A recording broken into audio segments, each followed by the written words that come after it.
Hey, hey everyone, welcome to this week's episode of Working Class Music. And on this week's episode of Working Class Music, we're going to be doing our HollowBody, semi-HollowBody comparison, shootout, insert word, phrase. It's a HollowBody video. We're guessing that you have $1,000 or so bucks to spend, maybe a little less, maybe around 500 quids, and whatever quids are, because I don't know. And you're looking for a really good HollowBody, and we've got two in general that we're going to go over for you and why you may want to go for them. The first one that we have, which, if you guys noticed, this is not Tia. This is our producer, Xander. Hey guys. Producer might be overselling it, but I appreciate that. Yeah, he's a co-producer. He's a assistant to the producer. I think that might be more accurate. He works here. Yeah. He works here. Hey, we have Xander. He works here. Hey everybody. Yeah, out of the two that we have, tell us about the Schecter. So this is one of my favorite guitars. It's a Schecter TSH-1B, because Bigsby. And this one kind of surprised me. Like, I am a huge guitar nerd, and I like fancy crap, which is embarrassing to say. I've literally saved up for years to buy one guitar, you know. There's nothing wrong with that. Yeah, but, you know, you don't need that, is what I've learned. You know, I've got these really nice Les Pauls. I've got a cool Gibson HollowBody that I got for a good deal. But this guy retailed for $7.99 when they were brand new. They're currently discontinued, but they seem to cycle in and out every couple of years with like different pickups and features, so I bet they'll have something similar soon. So, quick question. Yeah. Since you, as a person who has saved up and has a gear collection out of this world, what was it about this Schecter that attracted you as opposed to something like an actual 335 or something like that? Well, that's kind of the thing is when I was working at guitar stores, it's, you know, we've all kind of done that here, and I couldn't put this one down. You know what I mean? It was like anytime I was going to test out an amp or a pedal, yeah, the Les Pauls are right there. Yeah, there's SGs laying around, but like for some reason it had this great feel. The neck is real nice. It's kind of, I think it's a 10-inch radius. It's a nice flat fretboard. It's easy to play. The pickups are stock Schecter pickups. Yeah, because they look like mini humbuckers. Yeah, they're based on like Gretsch style pickup. Like like a Filtertron. Yeah, like Filtertrons, but they're a little crunchier. I think they're like hot Filtertrons, and they got the just single coil mode.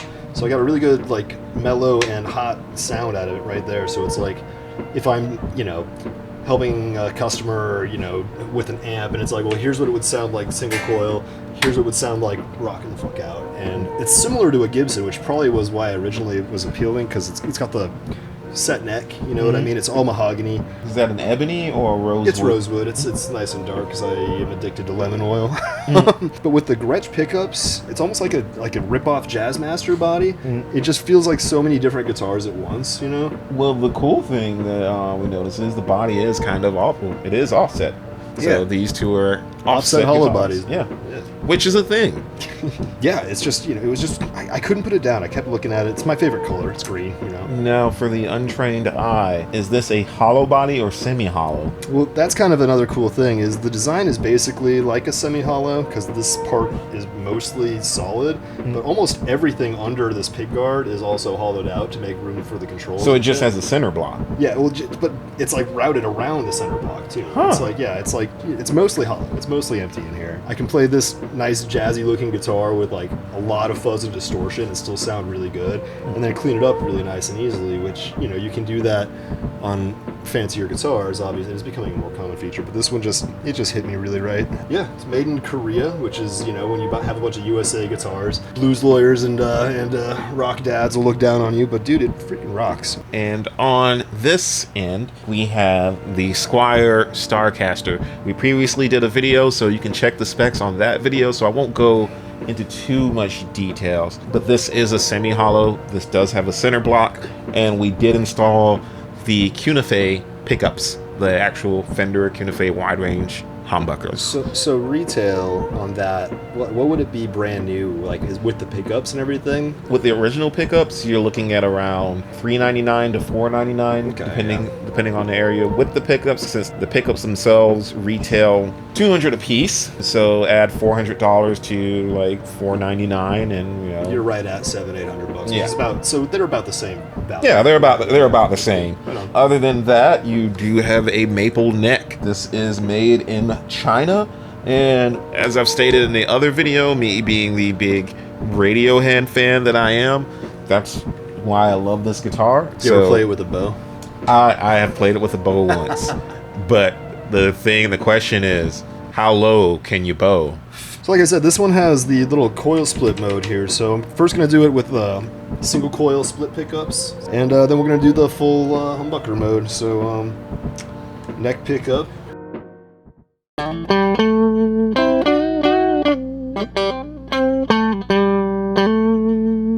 Yeah, jazz dad.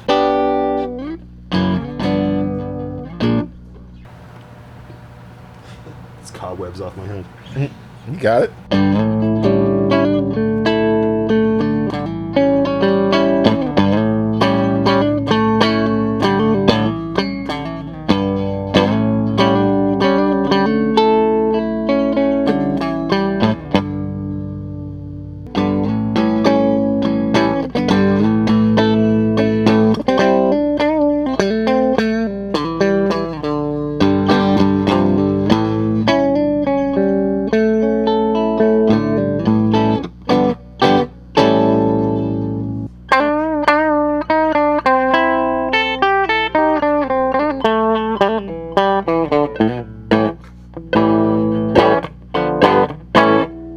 It's kind of thing. It's got like a real like almost Beatles type sound in this mode. It's real like 60s twangy, you know. I think tonally, which is kind of cool, it kind of reminds me of a mix of a Gretsch and a Rickenbacker. So yeah, it's got that Rick vibe too. It's got a lot of that kind of. So it's definitely got that 60s vibe to it. I'll do some full power mode real quick just to.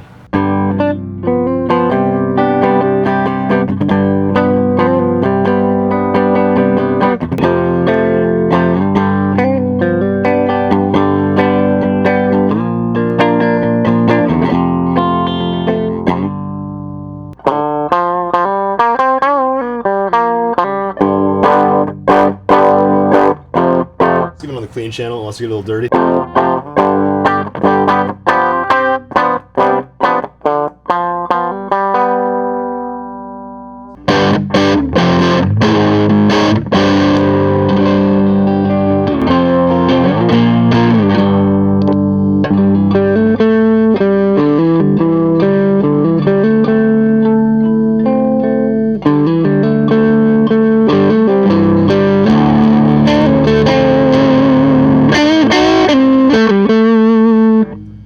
Almost don't need an overdrive pedal if you're using this thing the right way.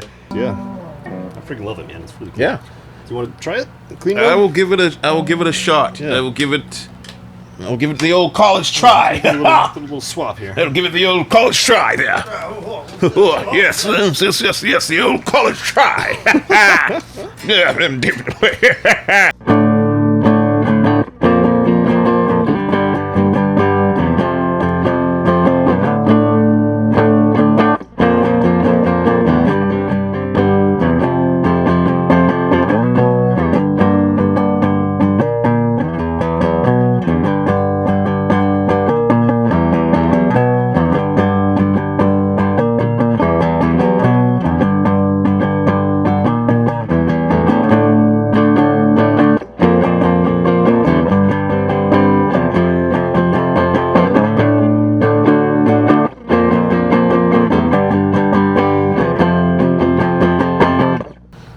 It's pretty groovy. Pretty groovy there.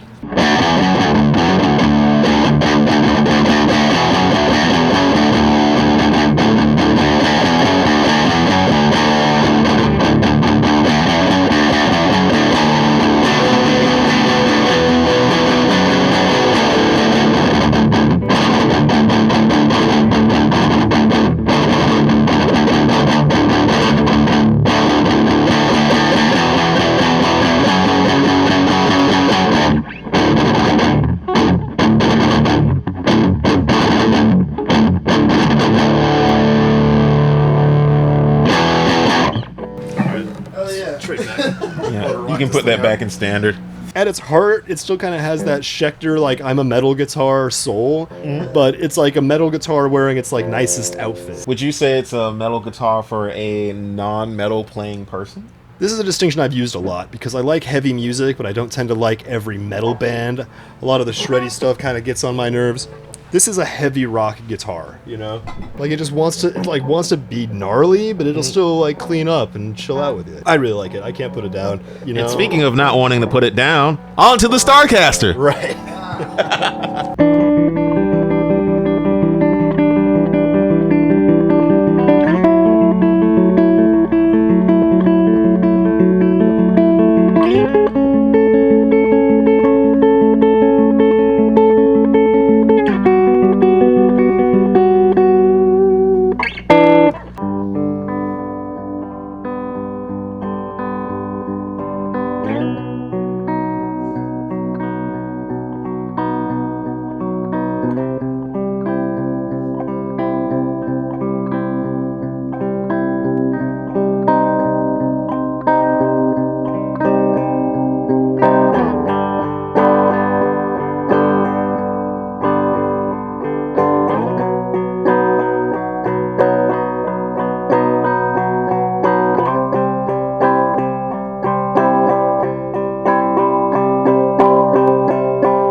Cool. I guess nice. I guess I'll give it a Xander's, run. yeah, Xander's turn to riff on it. I've played this one once before and I really liked it. Right away I'm noticing how warm this thing is.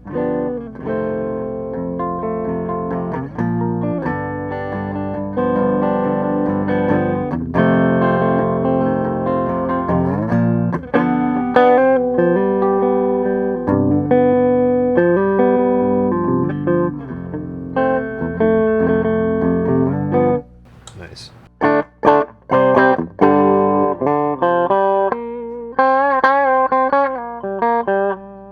So 70s.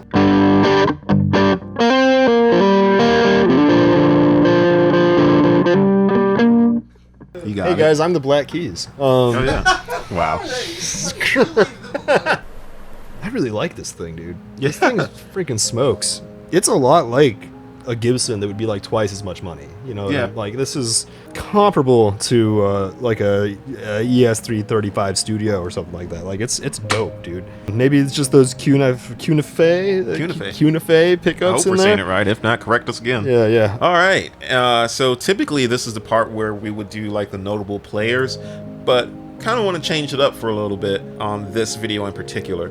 Rather than the notable players, we're going to give you some honorable mentions in terms of other guitars in this price point. We're just going to go between both of us and riff on which one. Yeah, I mean, a lot come to mind if you want a good, affordable hollow body. One of my favorites one of those that I had and wish I hadn't sold. I had an old Epiphone Wildcat with those big chrome P90 pickups. Yeah, that thing rocked, dude. I paid like. You can find those used for $300 to $400, and they're amazing. They're basically a mahogany body that's hollowed out. Marmalade.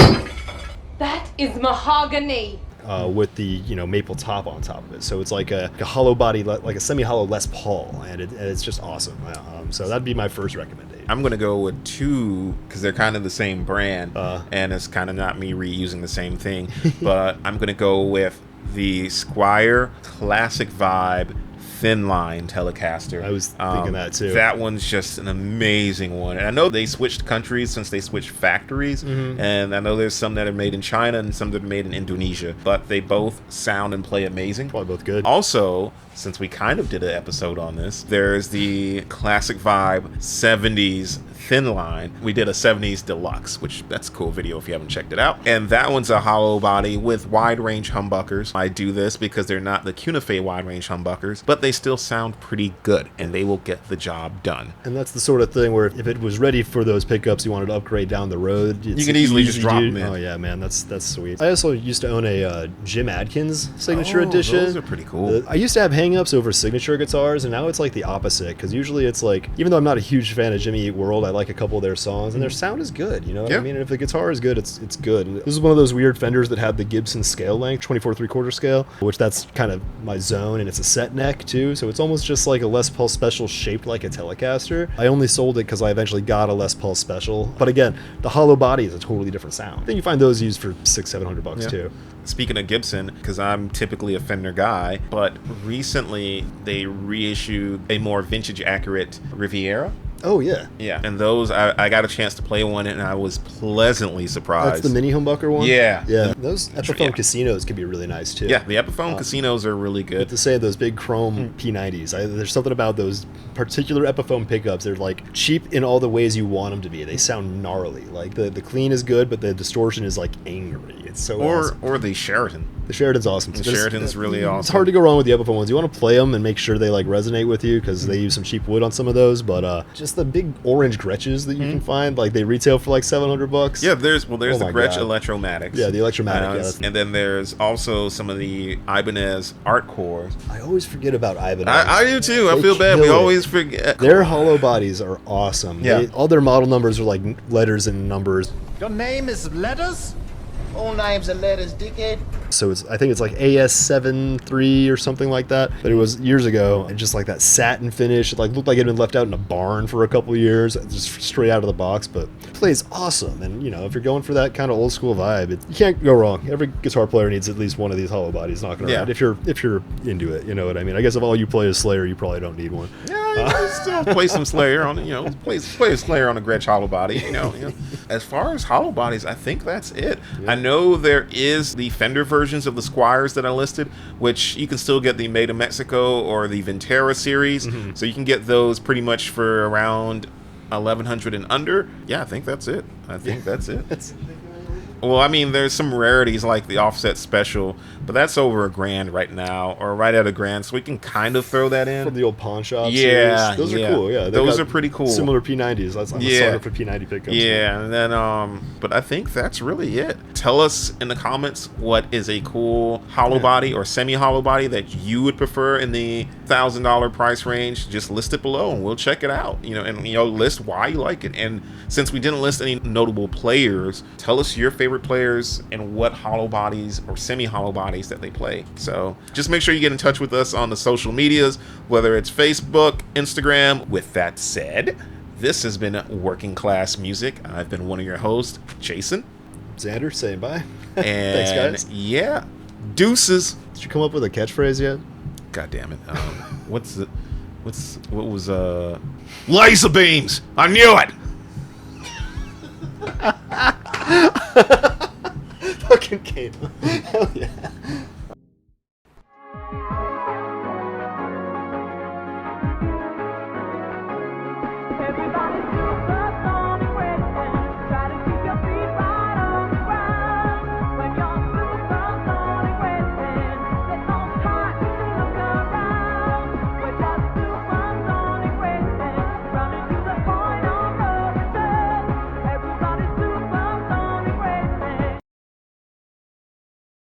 A little bright and twangy.